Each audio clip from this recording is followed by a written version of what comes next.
le Paris Saint-Germain face au Bayern Munich. Voilà Coupe du monde des clubs moom actuellement bon xëy na lu si ñu bëri di déplorer mooy stade yi du fees comme ni mu war a feesee. te gis nañu aussi day am ay de très belles affiches mais malheureusement stade yi du fees bon peut-être vacances yi mu tombé la ñu bëri aussi bu ñu dundee football pendant toute la période de la Ligue des Champions voilà des championnats et tout donc dañuy bëgg tamit dem changer un peu peut-être gis nga déjà que ne beaucoup de grands joueurs ñoom ñoo ngi dénoncer li nga xam ne moom mooy le coupe du monde le mondial des clubs.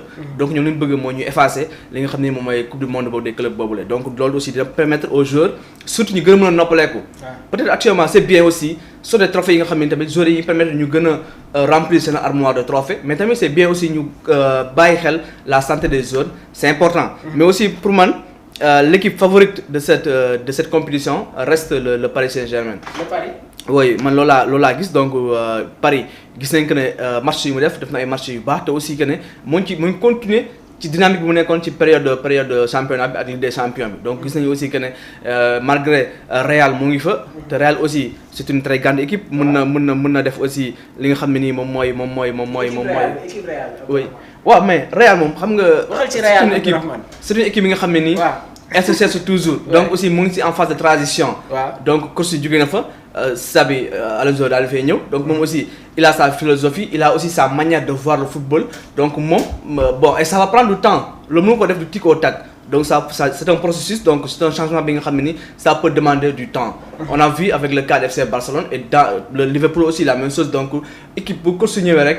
il faut aussi mu am temps pour mën a intégrer li nga xam ne moom mooy son système. pour mën a intégrer li nga xam ne moom mooy sa vision du jeu donc aussi ça peut prendre du temps mais dans cette compétition là man je vois que ne le Paris Saint-Germain daal di gagner bi bon peut-être yow mën nga bañ a d'accord ak man xam naa ne peut-être sûrement tu vas nous dire d'une surprise bu mën a jugee feneen wala tamit le Real Madrid peut-être mu ñëw. waaw parce que xam nga actuellement on est en train de parler du Paris Saint-Germain comme ni nga ko évoqué. c'est les favoris parce que ñoom ñoo remporté tamit cette Ligue des Champions. pour la première fois de leur histoire. donc effectivement c'est eux les favoris mais attention le Real de Madrid est une grande équipe. et Real de Madrid dafa mën les grandes compétitions. bien vrai que année bi ça a été un peu compliqué yaa ngi koy souligner sànq am na benn phase de transition bi nga xamante ne si lañ nekk.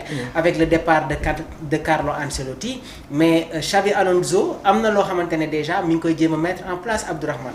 c'est-à-dire ñu bëri fooguñu woon ne que système bi mu doon footballé ak Bayern Leverkusen moom la nar a ñëw footballé ak équipe bi nga xamante ne moom mooy Real Madrid. pour le moment Xabi Alonso se cherche parce que premier match bi nga xamante ne Real football noo ko contre Al Hilal. c'était un système bi nga xamante ne 4-3-3 la mais ci deuxième match bi surtout dans la deuxième mi-temps. Xabi Alonso commencé na def des rectifications indiwaat le système du Bayern Leverkusen.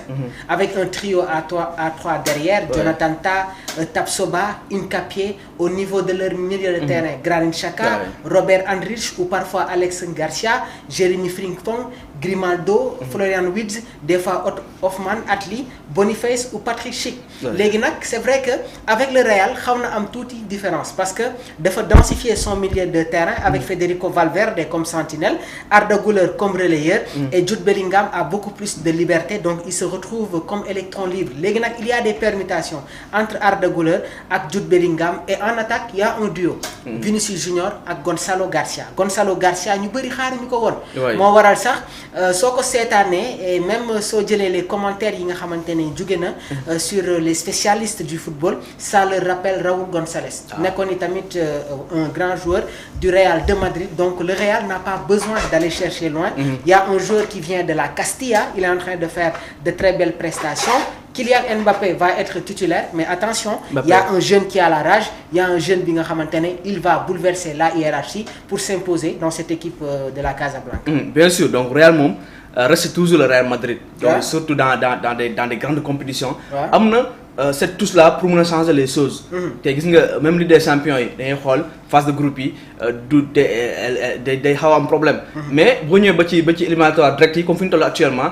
il peut faire des ravages donc tamit te mais man Paris laa gën a miser wu quoi. man je mise sur Chelsea. pour la Coupe du Monde. Chelsea bah oui pourquoi pas mais. Chelsea face à Paris Saint-Germain Chelsea face au Real même au Real Chelsea Berne mën na am ay problème Chelsea a un problème. Ouais.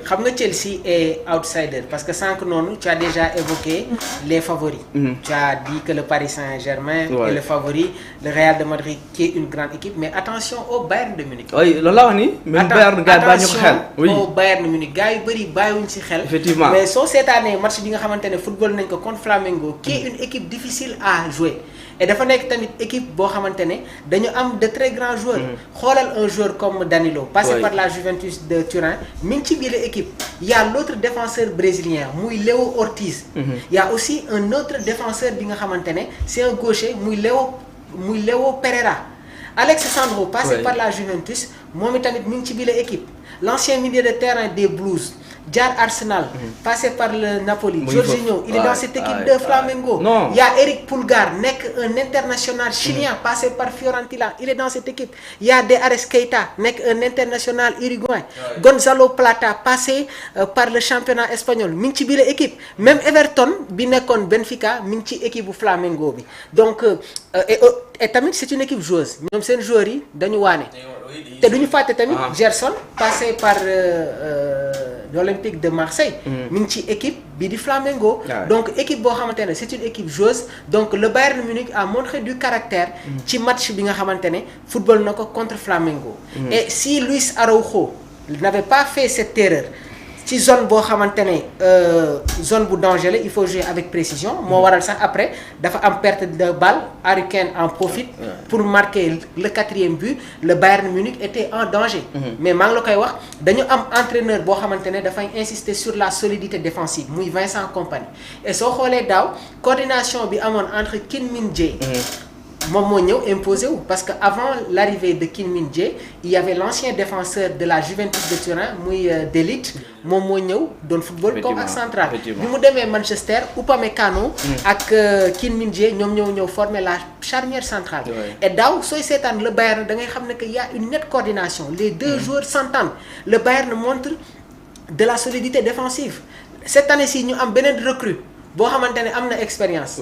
moo nekkoon l'ancien capitaine du Bayern Leverkusen, muy Jonathan Tah. ci match coupe du monde des clubs bi moom mooy former la charnière centrale ak Upamecano. Attention, il y a un autre facteur bi nga xamante ne bàyyiwuñ ci xel mooy jamono ji la force de l'équipe du Bayern se repose au niveau de leur milieu de terrain avec le retour exceptionnel de Goretzka. Dafa gaañu woon nekkoon à la difficulté, mais dans cette fin de saison en Bundesliga il a été exceptionnel. Donc moom mooy former paire bi ak Joshua Kimmich. Et comme milieu, comme numéro 10, Abdourahmane Jamal Musiala. Il est exceptionnel. C'est un joueur qui peut-être, comme on le dit, amul badjan ci médias yi comme ñom Mbappé, comme ñom Yamal, comme ñom Pedri, mais il est exceptionnel. Sur son apport offensif, sur son apport défensif. Non, c'est un joueur très talentueux. Et si c'est une attaque, il y a de l'explosivité. Oui, surtout là. Kingsley Coman, il revient dans la compétition. Michael Olise qui fait de très belles prestations, lolu mo waral jamono ji il fait partie des grands attaquants yi nga xamantene ñom ñoy football ci équipe bi di France sans pour autant oublier tamit ki nga xamantene mom moy Harry Kane. Déjà il y a Univers Gaindé buy wax ne que tu as raison Mamour, Chelsea est un outsider dangereux, mais Chelsea par moment ki nga xamantene mom moy Enzo Maresca. Si match bi Chelsea football contre Flamengo ak match bi nga xamantene football nañ ko ak Benfica, je suis pas d'accord ci style bi nga xamantene mi ngi koy jéem a proposer. Parce que gis nga Cole Palmer bi muy nekk Manchester City daan nga ko gis muy football comme électron libre wala second attaquant. Parce que Palmer dafa nekk joueur bi nga xamante ne capacité physique. Abdourahmane lii ma lay wax nii nañ si bàyyi xel tubaab bi sooy def test selon ce style dafa am nu mu lay notewee. Quand il s'agit d'un attaquant day xool sa capacité offensive, day xool sa agilité, day xool sa réaction, waaye tamit day xool li nga xamante ne moom mooy sa capacité de dribble. S'il s'agit d'un milieu de terrain li muy njëkk a xool mooy sa condition physique, moom mooy endurance bi ak sa mentalité. Léegi nag su fekkee c'est un défenseur day gën a bàyyi xel sur tes capacités de passe, waaye tamit mentalité bi nga xamante ne am nga ko su fekkee am na pression. Mais Cole Palmer ñun ñëpp xam nañ ne que du joueur boo xamante ne dafay dépenser énormément d'énergie. Moo tax soo ko bëggee jël di ko footballoo excentré da ngay sonal sa beneen arrière bi parce qu'il ne fait pas de repli défensif. Et jamono ji ci équipe bi di Chelsea, Rice James nekkatul Rice James bi nga xamante ne moom la ñu amoon entre 2021 ak 2022 parce que blessure yee ko sonal moo waral Enzo Maresca dafay préférer Malo Gusto contre Flamengo Enzo Maresca indi un milieu de terrain Enzo Fernandez Moses Caicedo Rice James di ko football loo comme relayeur jël Cole Palmer football loo ko comme excentré droit loolu amul ci football alors que dans ton effectif tu as des milieux de terrain type am na benn milieu de terrain bu nekkoon Sporting muy Dario Esugo mi ngi ci biir équipe am na beneen milieu de terrain bi nga xamante ne mi ngi nekkoon Strasbourg nekkoon vice-capitaine Strasbourg muy André Santos brésilien il est dans cette équipe.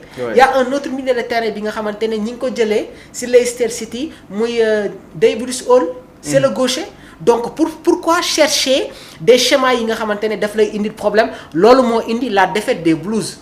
Parce que la première mi-temps, Chelsea jot na am une possession de balle mais Luis Felipe dafa comprendre que les dangers peuvent venir des couloirs des Blues. moo tax sooy xool biu Flamengo yëpp ci côté yi lañ jaar na def ay rectification un milieu de terrain Enzo Fernandez Moises Caicedo Cole Palmer comme numéro 10 avec l'arrivée de João Pedro na jël Pedro Neto football loo ko comme excentré droite Nicolas Jackson mu jël ko football loo ko comme excentré gauche jël João Pedro pointé loo ko mais yaa ngi wax aussi Real Madrid Paris Saint-Germain Bayern mais Dortmund aussi est-ce que am na essence ci compétition bi actuellement une équipe qui a changé de tactique déjà parce qu'on avait tendance à voir équipe boobu noonu muy football sur un schéma à 4 derrière mais avec l'arrivée de Kovac sooy xool dañu nekk ci benn recomposition de style su fekkee Schlotterbeck blessé wul moom mooy jouer comme libéro Anton ak Ben Sebaini